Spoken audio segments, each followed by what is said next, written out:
جو ایک صاحب ایک عالیشان ریسٹورانٹ میں پہنچے، اشارے سے بیلے کو اپنے پاس بلایا اور اس کے ہاتھ پر 5 روپے کا نوٹ رکھتے ہوئے بولا، یہ انعام اس کام کا ہے جو آج شام تم میرا کرنے والے ہو۔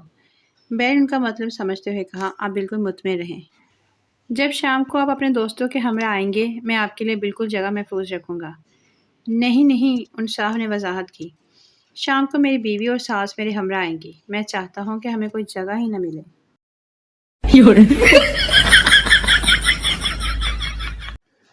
جو 4 بیوقوف کہیں جا رہے تھے کہ گولی چلنے کی آواز سنائی دی۔ پہلے بیوقوف نے دوسرے سے پوچھا، گولی تمہیں تو نہیں لگی؟ اس نے کہا نہیں۔ پھر دوسرے نے سے پوچھا، اس نے بھی کہا نہیں۔ پھر تیسرے سے پوچھا تو اس نے بھی نفی میں جواب دیا۔ اس پر وہ خود ہی زمین پر گر پڑا اور بولا، پھر مجھے ہی لگی ہوگی۔ No. جو ایک نرس کا منگیتر حسرت سے بولا، جان کاش مجھے کوئی حادثہ پیش آتا تو میں تمہاری وارڈ میں ایڈمٹ ہوتا، تم میری خدمت کرتی اور میں جلدی ٹھیک ہو جاتا۔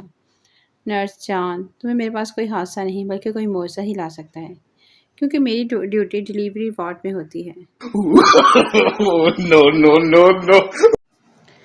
جو ایک دن شدید بارش ہو رہی تھی، ملا اپنی کھڑکی کھولے تماشا دیکھ رہا تھا کہ ایک آدمی نہایت تیزی سے بھاگا جا رہا تھا۔ ملا نے اسے آواز دی اور پوچھا، اس طرح کیوں بھاگ رہے ہو؟ وہ شخص بولا، دیکھتے نہیں کہ بارش کس شدت سے ہو رہی ہے۔ ملا نے کہا، آدمی کو خدا کی رحمت سے اس طرح نہیں بھاگنا چاہیے۔ وہ شخص ملا کی اس بات پر مجبور ہو گیا اور نہایت اطمینان سے چل کر گھر پہنچا اور اس حالت میں پورا تر بتر تھا۔ دوسرے دن وہی شخص اپنی کھڑکی میں بیٹھا تماشا دیکھ رہا تھا۔ ابھی بارش ہلکی ہلکی ہو رہی تھی، دیکھا کہ ملا نہایت تیزی سے بھاگا چلا جا رہا ہے۔ اس نے آواز دے کر کہا، اپنی کل والی بات بھول گئے؟ خدا کی رحمت سے اب کیوں بھاگ رہے ہو؟